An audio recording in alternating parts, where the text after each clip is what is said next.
Hangafa busti kenyama Oromo festival berarti hangafa ini jalega fatane busti kenyama tokokan lamata dirake warga jadala besesti bursa katani bursa kenyama fi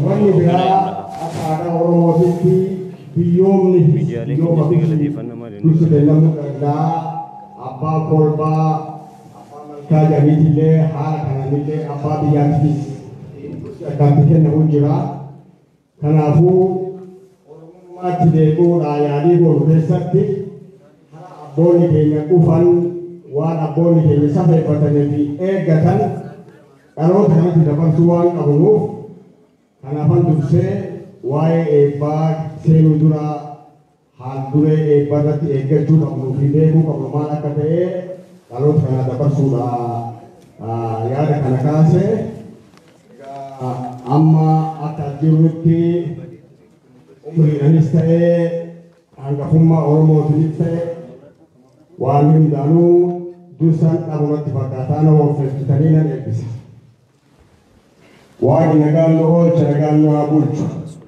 davi sababeno olchu izagorano olchu dogorano olchu Abba kana abba kalau tuma kana abba siasa Arabia dalam etiket negara hawa sedikit jalata hawa seni ilaci siasa tidak ada nama kodu nama ilaci ada butuh itu uang dari uang dolar orang kita nama ilaci pada sekarang ini siapa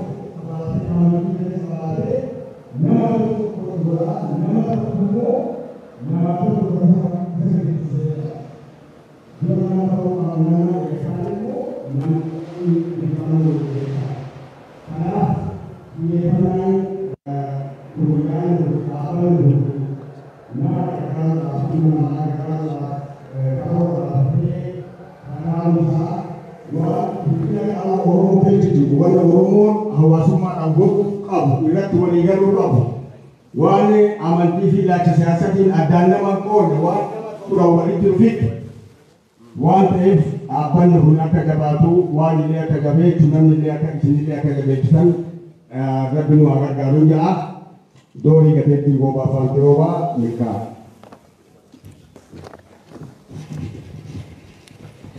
mantoja nemne ngal fi gisal bena kain media ni galatifan na kana kamu tep manu jadi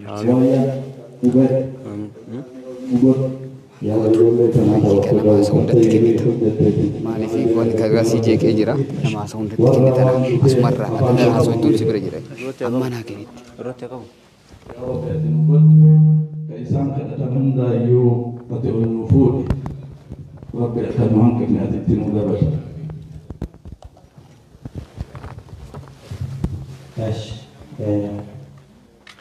no pasa aja da gara ke na santilo kodi anando kana takau wadeti no kolja no dikada sakesa no buta tu na wadeti kana pe Oromo ni ada gara-gara kaba ani Oromo bujiti aku masani ada gara-gara dia bisa leng gara-gara wan kate yo di kora kawelle akasi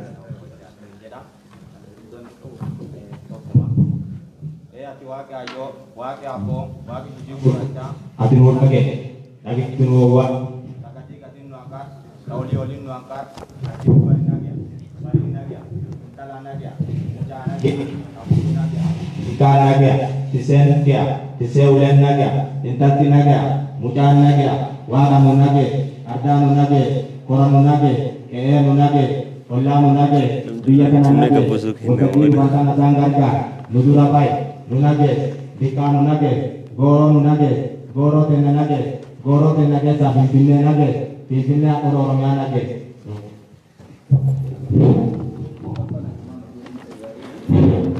Manguddoonni keenya gara iddoo keessanitti nu deebitan.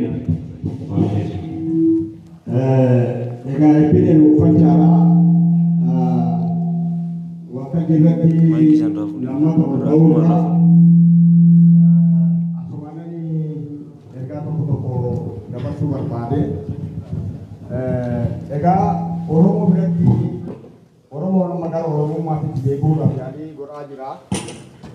Karaan nu baasus, karaan nu tokkoomsus, karaan nu jabeessus, karaan nu namoomsus, karaan fayyaalicha nu godhus, karaa Oromoo maleedhaa akka hin taane Oromoon hubatee jira.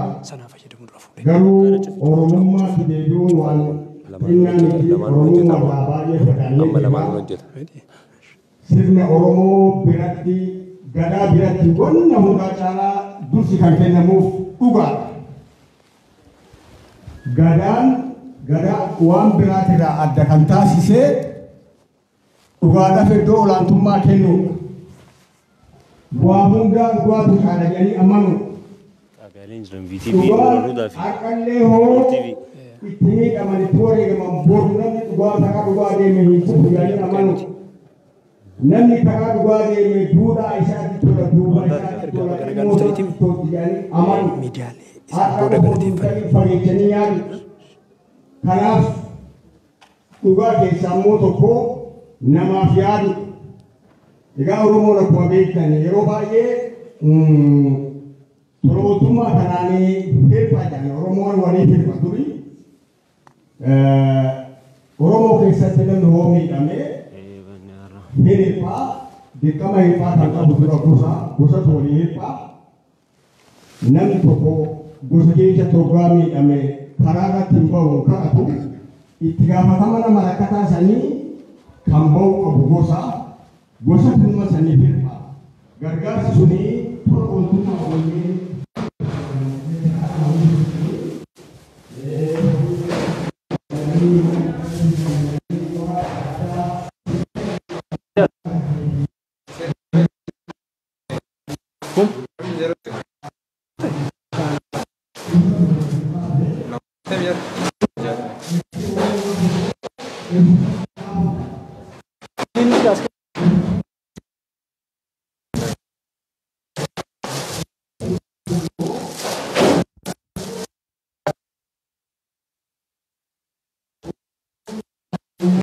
ta'in akka gosaatitti akka sabarootitti akka baadosaatitti nus tuulamni sai akka gumbichuutitti akka eekkatitti akka oboriititti sirni aadaa Oromoo kan dur gosaan ijaarame kun oduu deebi'ee akka cimu godhamee Oromoon karaan itti cimu keessaa tokko kana jedhee yaada. Maaliifi Oromoon dhaaba tokko jedhanii maqaadhaan yaamurraa maqaa gosaatiin oo yaaman oowwaata Oromoon.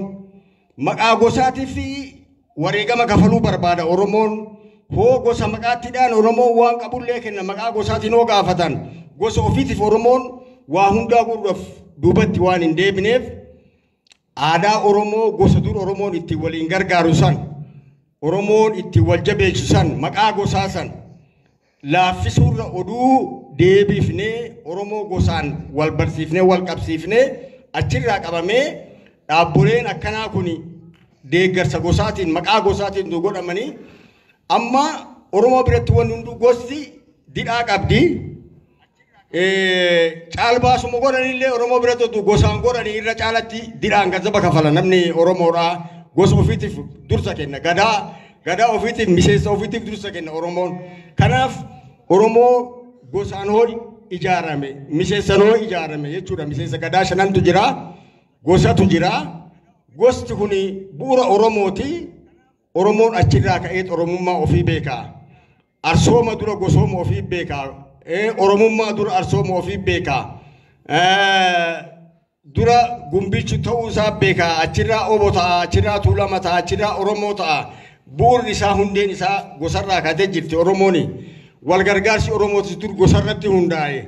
Kanaafuu waan akkanaa kanas beektonni Oromoodhaa qoratanii waan Oromoo fidee nu biraan ga'e akka Oromoon duritti wal gargaaraa ture sun akkam jennee waan amma hammayyaa karaa hammayyaa qofa duun taane aadaan Oromoon itti wal gargaarus maali akkamitti wal gargaaraa ture Oromoon jenneetoo Oromoo ka'umsa Oromoo karaa Oromoon dura dhufe bu'uura godhannee oduu deemne gaariidha dhaamsa jennu isinii dabarsaa dhiifamaa jaarsonni na bira wajjin baanes jennee jirra kan dhaamsa isinii dabarsuu fi ulfaadha.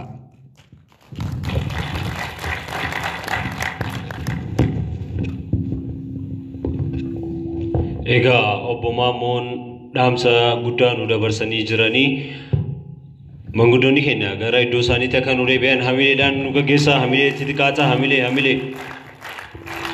Baay'ee manguddoota keenya guddaa galateeffannaa. Akkuma beekamu Oromoon sagantaa isaa eebbaan banaa guyyaa har'aa dhaabbanni tola ooltummaa aanolee guyyaa hawaasaan itti wal baruu fi guyyaa hundeeffamuu isaa ifaan ifatti labsatudha. Dhaabbata aanolee tiin baganuu hundooftee baganuuf mul'attee jennaani akkasumas irra deebiidhaan keessummoonni kennaa reefuu yeroo seentan warri maqaa isin hin dhiifama Ustaaz Mas'uud faa Sheekh Hussein Abbaadaalee faas keessa jirani warroonni biraallee ka'anatti otoo mul'atin maqaan keessan hin dhaamin dhiifaman jedha sagantaan kennaa akkuma itti fufee jira. Egaa kanatti aansuudhaan haasaa baga nagaan dhuftanii dargaggoo Abdul Malik gara waltajjiitti dhufuudhaan haasaa baga nagaan dhuftaniin nu taasisa. Hundeessaa fi dura ta'aa dhaabbata tola ooltummaa aanoleeti hamileedhaan gara waltajjiitti nu hamilee Abdul Malikiif hamilee godha.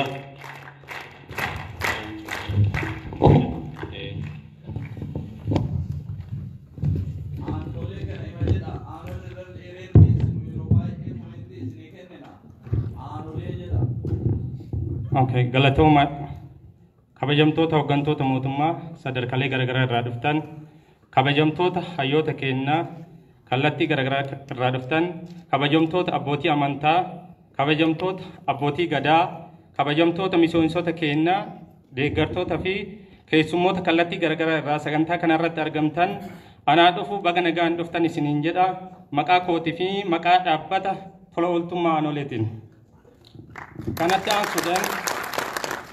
Kanatti aansuudhaan sagantaan keenya nuti si waliin qabnu waa'ee tola ooltummaati. Waa'een tola ooltummaa kun hawaasa keenyaaf waan haarawaa miti. Haaluma kanaan mootummaan keenyas hojii tola ooltummaatiif xiyyeeffannoo guddoo fi xiyyeeffannoo olaanaa kennuudhaan halkanii guyyaa hojjetaa kan jiruu fi hojjechuuf kan karoorfatedha. Nutis kanumaan wal qabatee hawaasa keenya irraa dhalanne namoota muraasa taanee wannuma xinnoo qabnu irraa deeggaraa turre. Haa ta'u malee deeggarsi keenya kun namoota hedduu deeggaruuf maaliif uummata bal'aa biraan hin geenye jennee marii fi qorannoo gadi fagoo erga geggeessinee booda dhaabbata tola ooltummaa tokko hundeessuu dandeenye. Maqaan dhaabbatichas dhaabbata tola ooltummaa aanolee jedhuudhaan kan moggaafne. Maqaa kanas moggaasuu kan dandeenyeef hawaasni keenya nuti dur irraa dhalanne yoo namni tokko loon hedduu elmate nama loon hin qabneef bunarra buufadhu jedhee loon walii dabarsaa ture. Yoo dabarsullee hin danda'in ta'e elmeetuma aannan kennee fi bunarra buufadhu jedhee aadaa akkanaa fi aadaa bareedaa kana qabaa ture. Garuu yeroo ammaa kanatti hawaasni keenya kan akkasitti kana qofa osoo hin ta'ini nama karaarra osoo deemu bishaan na obaasaa jedhee gaafate akka aadaa Oromootti bishaan ittiin kennu aannan itti kenna. Haalli kun hundi dhabamuudhaan yeroo ammaa kana aannanii miti bishaan dhuguu dhabanii hawaasni keenya rakkoo bal'aa keessa waan lixeef maqaa kana hundeessullee dandeenye. Bu'uuruma jalqaba uummanni keenya irra ture irra kaanee jechuudha. Moggaasa maqaa kana qofa osoo hin ta'in dhaabbanni hojii tola ooltummaa aanolee bu'uura dhaabbilee hawaasa siivikii siviil soosaayitii ifedrii labsii lakkoofsa 1113 muraa 2011 qaama dhimmi ilaalu irraa beekamtii argatee yeroo ammaa kana hojiitti seenuudhaaf haal duree hunda xumuree jira. Haaluma moggaasa maqaa kanaatiin wal qabatee loogoon dhaabbatichallee mallattooleen 4 kan irraa ibsu ta'a. Tokko dachii magariisa, lammaffaan sa'aa fi waatii, inni sadaffaan harka nama waa kennuu fi waa fudhatu kan ofirratti argisiisu. Afraffaan cubboo mallattoo cubbootu irra jira jedha. Hiikkan isallee tokko tokkoon lafa kaa'amee jira. Inni tokkoffaa yookiin dachee magariisni kan ibsu hawaasni keenya dachee magariisa fi qananiituu irra kan ture ta'uu agarsiisa jedha. Inni lammaffaa sa'aa fi waatiin kan ibsu hawaasni keenya dur ummata loon aannanii fi aannaniin badhaadhe ta'uu agarsiisa. Inni sadaffaan harki kennuu fi fudhatu kan agarsiisu hawaasuma keenya duraan dachee magariisaa fi loon aannaniin badhaate har'a qarqaarsa harka namaa akka barbaadutti agarsiisu jira. Inni afuraffaa fi inni dhumaa immoo cubboodha. Kun immoo kan agarsiisu barnoota. Kunis akkuma hayyuun keenya kabajamaa fi beekamaan Doktora kabajaa Artist Alii Birraa jedhe barnoota ammas barnoota jedhe san haa barannu barumsi ifaadha jedha.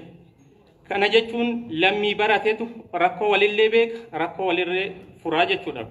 Inni itti aanu kaayoo dhaabbatichaa. Dhaabbanni kun kaayoo maaliitiif dhaabbata isa jedhu qabxiilee muraasa isiniif ibsuun barbaada. Dhaabbanni hawaasa tokkoffaa dhaabbata hawaasni keenya rakkoo keessa jiru irraa itti milkaa'u yookiin rakkoo isaa irraa hara itti galfatu akka ta'u gochuudha. Inni lammaffaa ummata keenya rakkoo gama beelaa fayyaa fi hiyyummaatiin miidhamu cinaa dhaabbachuudha.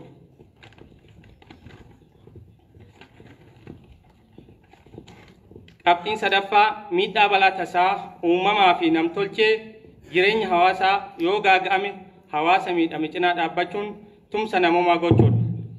Inni afuraffaa aadaa wal gargaarsa uummanni keenya duraan ittiin dhimma bahu wal cinaa dhaabbatu akka deebi'ee haarawamuu fi dhaloonni irraa itti fayyadamu